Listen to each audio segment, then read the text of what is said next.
उसके उपकारों को कभी नहीं भूलने वाला बंदा, कभी दुनिया में चाहे अकाल पड़ जाए, महामारी आ जाए, वो व्यक्ति ऐसा होता है जैसे कि लिखा है कि खजूर का पेड़ उसे किसी भी जगह लगा दो, गर्मी के मौसम में इधर उधर जहां मर्जी लगा दो, वो क्या रहता, वो हरा भरा रहता है। प्रभु के वचन में लिखा है, जो मुझ पर भरोसा रखते हैं, विश्वास करते हैं, वो खजूर की तरह हरे भरे लहराते हैं।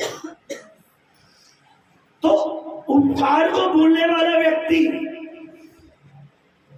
तो ऐसा है जैसे कि उसने कभी अपनी जिंदगी में परमेश्वर को जाना ही नहीं। परमेश्वर के उपकार को कभी मत भूलिए। तो मुझे आज भी याद है वो बात, मैं चाहता हूं मुझे सिस्टर उस गवाही को दे, क्या हुआ था उस दिन, कैसे क्या बात हुई थी। कितने बार वैसे करता आ रहा मेरे उपकारों को, लेकिन उसके उपकार में चुकानी पड़ती है, कोई कीमत ही दे सकती है। उसके दास सही कह रहे हैं कि हम उसको धन से दौलत से कुछ भी दे सकते हैं जो वो हमारे लिए करता है। एक माँ के लिए अपना बच्चा बहुत कीमती होता है, वो अपने बच्चे को दिल से लगा के रखती है कि अब कुछ हो ना जाए वैसा मुझे हो जाए। मैं परमेश्वर का धन्यवाद करती हूँ। काफ़ी पुरानी बात है लेकिन ये गवाही है तो मरना ही रहेगी मेरी जिंदगी के लिए। मैं परमेश्वर में इतना विश्वास नहीं करती थी, मैं झूठ नहीं बोल रही, तो परमेश्वर में जबरदस्ती करते थे परमेश्वर विश्वास कर रहे कि मैं विश्वास नहीं करती थी। मैं क्या बोलूँ परमेश्वर, मैं बताने में मुझे अजीब सा लगता है कि मैं क्या बोलूँ।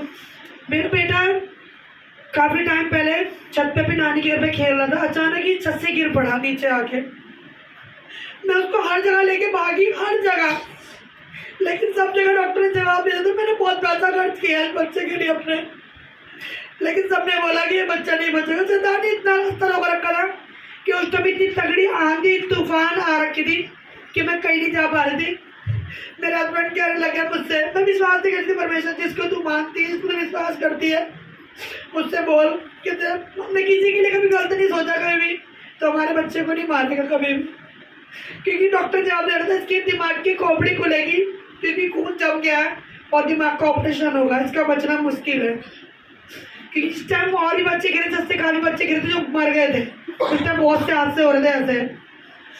तो मैं ऑटो में बैठी थी अपने हस्बैंड के साथ, मैंने परमेश्वर से कहा, मैं दिल से कहा, झूठ नहीं बोलूँगी, कि अगर तू सच्चा है मेरे बच्चों को बचा ले, मैंने कभी किसी के लिए गलत नहीं करा है, मैं उस दिन से ही तुझे मानूंगी अपने दिल से पूरा कि तू परमेश्वर है। और मैं उस दिन से ही परमेश्वर के पीछे जाने लगी और मैं परमेश्वर दास का धन्यवाद करती दिल से कि वो इतना धीरे दिलाने वाले हैं कि मैं कह नहीं सकती। मैं बहुत घबरा रही थी जब इसको आईसीयू में रख रखा था, इसको आईसीयू में रख के पूरी मशीनों में था, ये डॉक्टर जवाब दे रखा था। परमेश्वर के दास पहली बार हॉस्पिटल में आए, पहली बार मेरे बच्चे के पैर हाथ रख के करी, मेरा बच्चा उसे टाप उठ गया। और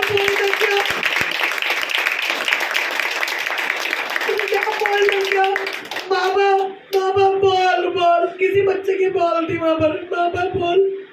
मेरे बेटे का मुँह इतना बड़ा हो रखा था सोच के, दिमाग इतना बड़ा कि लगता था बढ़ जाएगा वो, लेकिन मैं दिल से धन्यवाद करती कि जितने वो कुछ बोल भी ना था, पूरी मशीनों में लगा हुआ था, लेकिन परमेश्वर जैसे आए उन्होंने प्रेयर करी और प्रेयर करते ही तो मेरा बेटा उठ गया और कहने लगा मामा बोल।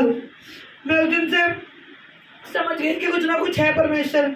मैं उस दिन से ही परमेश्वर को मान लगी, अब तक मैं परमेश्वर को कभी नहीं छोड़ सकती, मर भी जाऊंगी तब भी नहीं छोड़ूंगी अपनी अगली सांस तक भी, क्योंकि परमेश्वर ने मेरी जिंदगी में बहुत से काम किए तो बहुत काम है कि मैं बता रही हूँ। परमेश्वर ने मेरी जिंदगी में बहुत से बड़े बड़े काम किए कि मैं बता सकूंगी ना, तो मैं बहुत टाइम हो हॉस्पिटल का बिल कैसे परमेश्वर ने हमें किया वो बताइए। जो हॉस्पिटल था ना, एक दिन का क्या था, इसी को 40,000 कितना, उसका तो पहले मैं बहुत हॉस्पिटल में लेके मैक्स में ले गई थी, खाली 15-20 मिनट के लिए 50,000 रुपये लेते इसको देखने के लिए, 50,000 रुपये पता, लेकिन उन्होंने भी जवाब दे दिया। बहुत हॉस्पिटल में विमला देवी सब जगह मैं लेके भागी इसको। वो कौन सा हॉस्पिटल था, पुष्पांजलि हॉस्पिटल में मैं इसको लेके गई। मैं परमेश्वर का धन्यवाद करती हूँ, उसका बेड का किराया इतना महंगा था उसका खाने का पीने का, मेरी मम्मी भी मेरे साथ रह रही थी, सब चीज का किराया इतना महंगा था। मैं खुद हैरान हो गई जब मैं सोचा जब ये निकल के आएंगे तो हमारे लाखों करोड़ों का बिल होएगा, जिस हिसाब से कंडीशन थी। लेकिन वो कुछ भी नहीं था, कुछ भी नहीं था। पता नहीं कैसे, मुझे खुद समझ में नहीं आया। मैं परमेश्वर से कुछ कहती हूँ कि इतना कम कैसे बिल बैठ गया। मैंने बोला था कि आप टेंशन मत लो, सब प्रभु। तो टेंशन मत ले, कितना पैसा लगेगा लगा देंगे, तेरा बच्चा बच जाएगा। लेकिन उनकी प्रॉपर्टी बिकने से कुछ नहीं हो सकता था। जो मेरे परमेश्वर ने काम किया, मैंने एक बात वो बहुत से बोला फोन पर कि सिस्टर, आपके पास सोना है, पता है आपके पास पैसा, पर आपका पैसा और आपका सोना आपके बच्चों को बचा, इवन डॉक्टर भी बचा। अगर कोई बचा सकता है तो वो, और यही बात मैंने फोन पे बोली। तो इनके बच्चे के ऑपरेशन की बात चल रही थी कि ऑपरेशन होगा, ये लगेंगे 7 लाख रुपए जमा कराने पड़ेंगे और हेड उतरेगा, सारा सर खुलेगा, अंदर जो खून के मोटे मोटे फोड़ हैं उसे देखेंगे। 3-4 हॉस्पिटल में तो पैसे ले जाओ, क्योंकि ये हिल नहीं रहा था, जुट नहीं रहा था, उसमें सांस नहीं, ऐसे ही था ना। हाँ जी, तो ये ऐसे ही था। उसकी वीडियो भी है बाटा जी के, वो पुरानी है, वो दिखाती है। इतना बड़ा सर था उसका, फुटबॉल की तरह हो गया था, बड़ा भयानक एलियन की तरह लग रहा था। ये माथा आगे निकल गया था और ये हो गया था, पता नहीं लग रहा था ये क्या है। और आप सब जानते हो पूरी बॉडी में कहीं भी लगे तो बचने के चांस होते हैं अगर सर पर कुछ हो। क्योंकि हेलमेट क्यों बोलते हैं सरकार, हेलमेट पहनो, ये करो वो करो, हीरोपंती मत दिखाओ, है ना, तो करते ना आजकल हीरोपंती, तो वो मना करती है सरकार के हेलमेट पहनो, सही से चलो। तो पूरा ऐसा हो रखा था जैसे मतलब तो मैं यहाँ घुटने टेकता। एक बात मैं आपको बताता हूँ, जब आप परमेश्वर के पीछे चलते हो और जब आप परमेश्वर बड़ा भरोसा करते हो तो शैतान भी बड़ी से बड़ी विपत्ति, बड़ी से बड़ी प्रॉब्लम, बड़ी से बड़ी दुष्टता की बातें आपके दिमाग में डालेगा। तो जब ये कॉल पे मेरी बात हुई, मैं नहीं जा रहा था, वहाँ नहीं था, मैं यहाँ था, मैं रात को यहाँ पर घुटनों पर प्रेयर करता था। तो दुष्ट मुझे कहता था वो नहीं बचेगा, फिर मैं प्रेयर करता था परमेश्वर। अच्छा, के आगे की बात थी, हमारा उस टाइम पे दुकान का होगा था और मैं आगे ही खड़ा था बिल्कुल, और ये पतंग के लिए ऐसा हल्का सा झुका और झुकते ही धम्म से मेरे पैरों पे आगे गिरा। मुझे ऐसा लगा जैसे किसी ने पानी का बहुत बड़ा हुआ गुब्बारा बड़ा धम्म करके मेरे एकदम से पैर पे गिरा, कोई मटका फूटता है। हाँ, मतलब बड़ी भयानक सी आवाज़ थी, क्योंकि सर के बल गिरा था उस टाइम पे। और जैसे मैंने देखा 2 साल 1.5 साल, ये घटना तो पूरी 11 से लेकर 20 तक फैल गई थी इस बारे में। 2 साल का था, एज कितनी थी? ये तो 2-3 साल का था, 2 साल, वो छोटा था।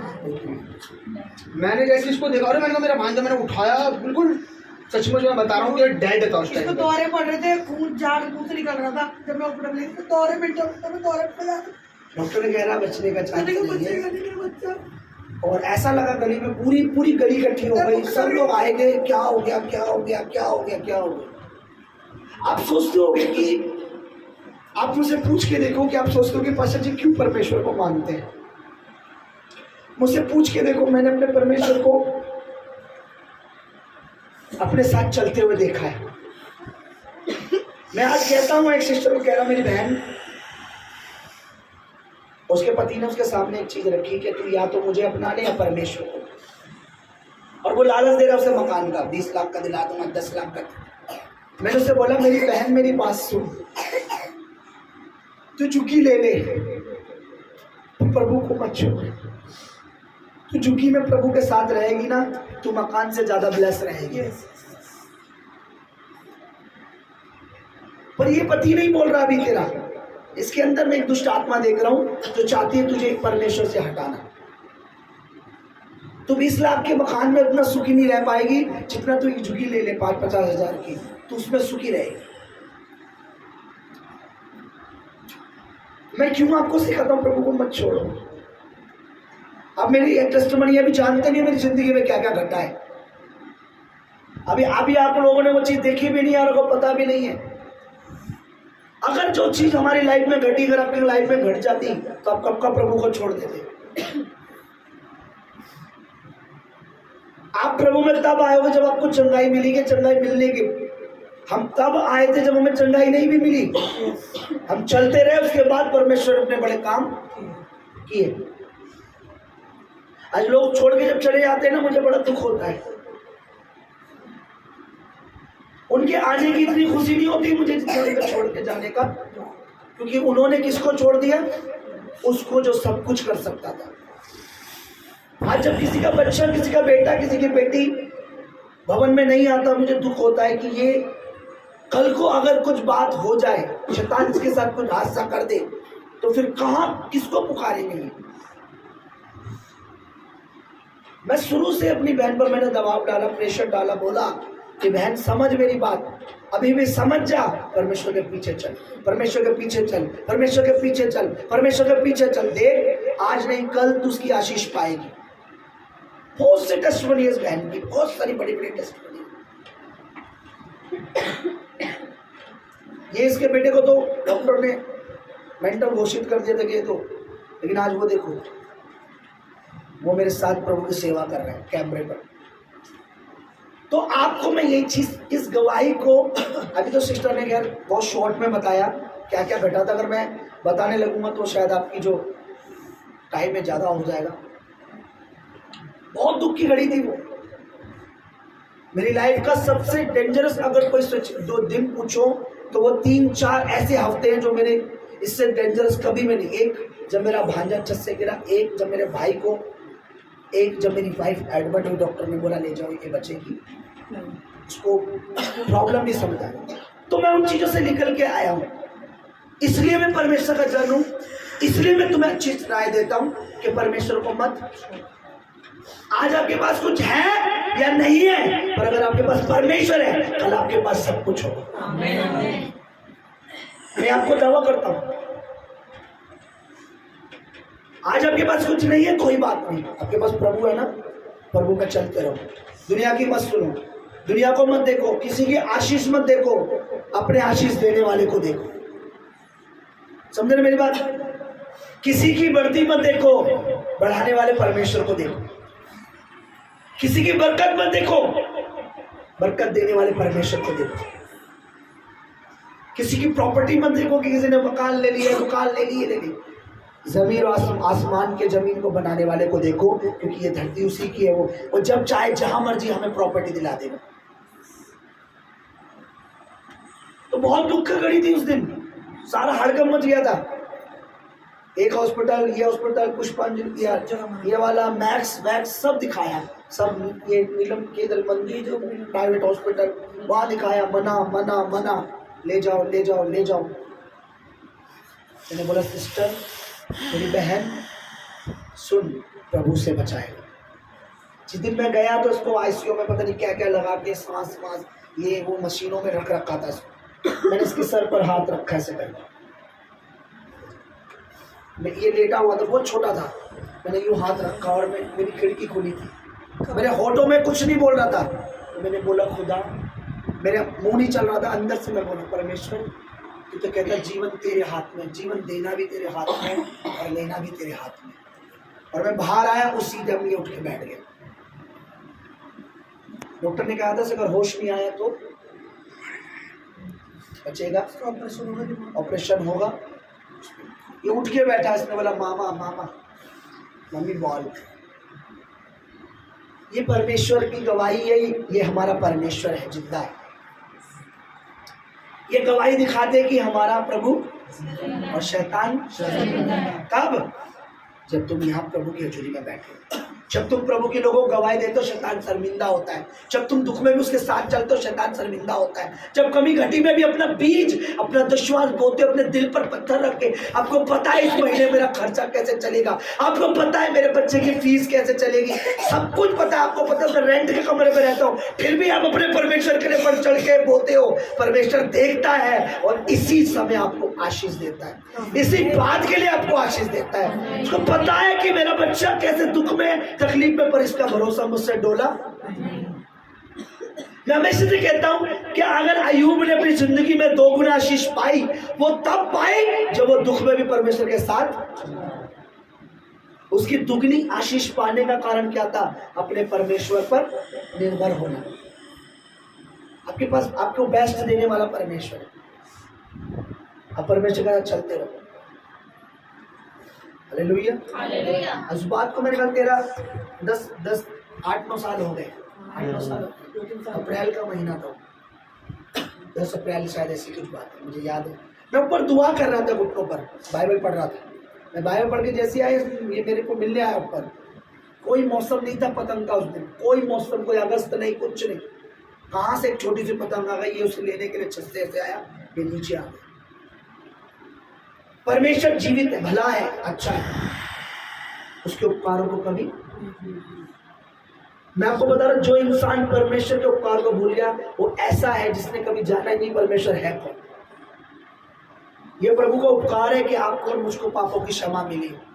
ये उपकार है। मैंने और आपने बपतिस्मा लेकर उस पर एहसान नहीं किया, बल्कि हम में उसने अपना बपतिस्मा देकर हम पे एहसान कि हम नरक में। ताली बजाओ उस गवाही के लिए। Thank you Jesus, hallelujah. इस समय है कि